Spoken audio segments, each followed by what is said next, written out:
Ing Digital, multinationale de proposition de services digitaux et des services de réseau, a officiellement lancé ses activités le 8 septembre dernier. Pour certains, cela peut être anodin, mais les plus avisés sont d'accord avec moi que la présence de cette multinationale ne vient pas du pur hasard. Cela montre plutôt à suffisance que le secteur numérique camerounais devient un secteur attractif pour les investisseurs et mérite donc logiquement toute notre attention. Quelles opportunités pour quels risques? Plongeons dans cet univers.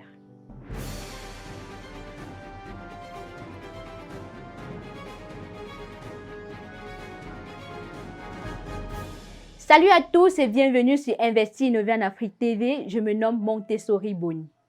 Alors aujourd'hui, on parle digital. Et justement à propos, la multinationale Ing Digital a officiellement lancé ses activités dans le pays en début de ce mois à Yaoundé. C'était lors d'une cérémonie qui a drainé beaucoup de dirigeants des administrations publiques camerounaises. Tout d'abord, c'est quoi Ing Digital? L'entreprise a changé de nom en début d'année, on la connaissait encore comme Vodacom Business. Cette dernière a donc vendu ses parts de marché à Ing Digital qui en est devenue propriétaire. Elle est spécialisée dans la fourniture des solutions numériques pour les entreprises et les institutions publiques. Dans la palette de services proposés par l'entreprise, on note une prépondérance de l'intelligence artificielle axée sur l'Edge Computing, avec des services comme l'Edge AI, l'Edge Cloud, l'Elastic Edge et bien d'autres.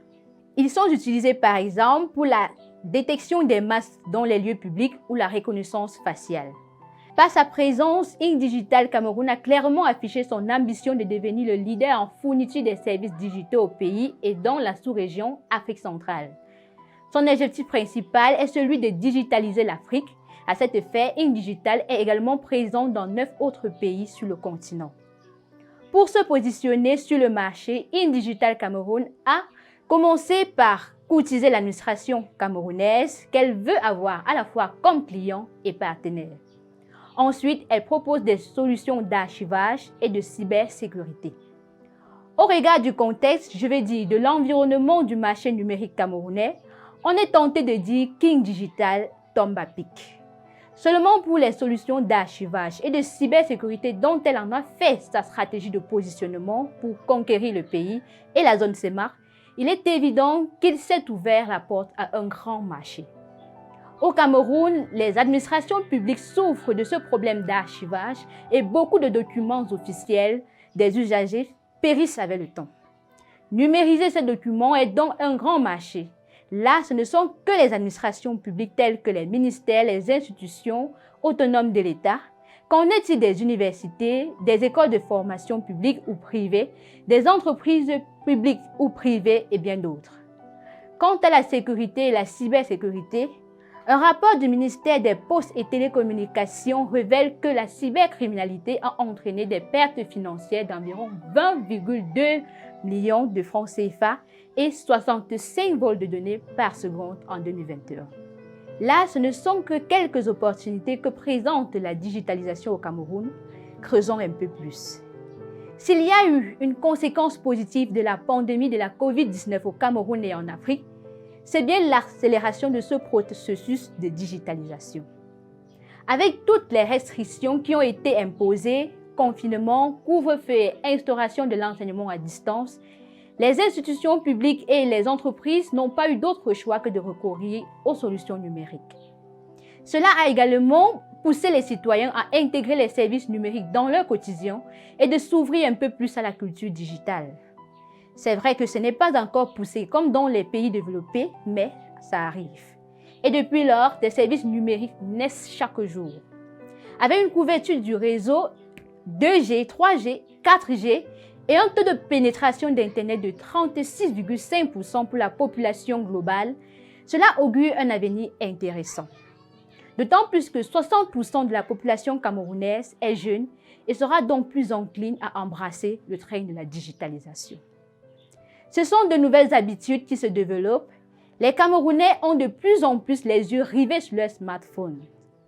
On observe des gens effectuer des consultations médicales en ligne, commander des nourritures, des médicaments Des achats et ventes d'articles en ligne, ils commandent même le taxi, ils font la tontine en ligne.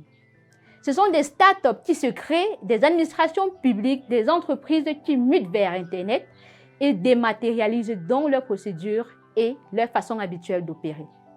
Et à propos justement, la Direction générale des impôts a délivré un rapport faisant état d'une croissance des recettes fiscales de 140% entre 2010 et 2022 grâce à la digitalisation. Cela va donner envie aux autres administrations publiques de faire pareil. Qui donc pour les accompagner dans cette démarche et leur fournir du matériel nécessaire?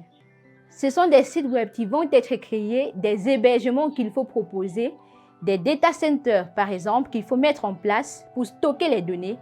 Et en a-t-on suffisamment au pays? Pensez-y. Cependant, il y a encore un certain nombre de choses qui obstruent le chemin. D'abord, la volonté des uns et des autres à faire le pas. Disons qu'ils n'ont pas encore de raisons suffisantes pour embrasser la révolution numérique. Puis, il y a aussi la culture digitale. Jusqu'à la venue du coronavirus, peu d'entreprises ou même des Camerounais étaient habitués au digital. Une formation à cet univers s'impose donc dans la plupart des cas. Pour finir, l'accès aux infrastructures adaptées aux exigences du marché, à un réseau Internet fiable, au cloud, couplé aux coupures intempestives d'électricité, reste un véritable casse-tête pour les entrepreneurs numériques. Cependant, l'État a fait de cela l'une de ses préoccupations majeures. Dans sa stratégie de développement 2020-2030, SND 30, la digitalisation du Cameroun, considérée comme levier de croissance et de développement, vient en troisième position. Avec pour objectif de réduire la fracture numérique d'ici 2030, le déploiement du gouvernement dans le secteur des technologies, de l'information et de la communication TIC se développe en 3 points. Pour le premier point, il est question de poursuivre l'expansion du réseau de la fibre optique avec en appui la création d'une société de patrimoine de l'infrastructure numérique qui aura pour fonction de construire et exploiter le réseau de cette fibre optique à travers le pays. Deuxième élément, c'est la construction de 2 data centers et pour finir, la mise en œuvre du système de gouvernance électronique e-government. Ce programme de développement des TIC est notamment chiffré à 250 milliards de francs CFA. Avec cette volonté du politique clairement affichée, vous voyez avec moi que le numérique au Cameroun est un vaste chantier qui fera naître beaucoup de marchés juteux. Plus encore, la digitalisation amène ses problèmes. Et son plus gros problème, c'est la sécurité des données des personnes. Selon le groupement interpatronal du Cameroun, GICAM, beaucoup de téléprocédures déjà mises en place au pays laissent la circulation des données de leurs clients en roue libre sur Internet. Ce qui n'est pas tout à fait normal. Le marché de la cybersécurité sera donc l'une des plus grandes opportunités du futur. Et c'est ce que InDigital a compris en se positionnant auprès du gouvernement comme un partenaire de choix.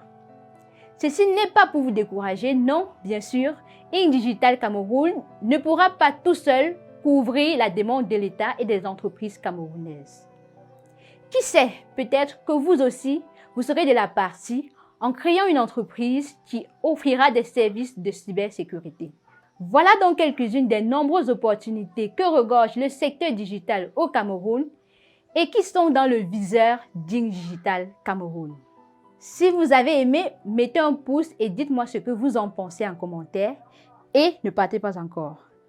Investir, innover en Afrique TV vous offre désormais la possibilité de rejoindre sa communauté premium d'investisseurs.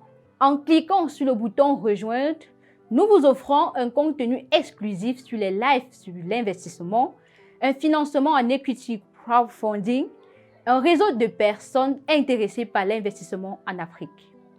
Tout cela pour une souscription de 2,99 €, soit 1 962 francs CFA seulement. Alors, likez, commentez, partagez, abonnez-vous et surtout, rejoignez notre communauté. À très bientôt.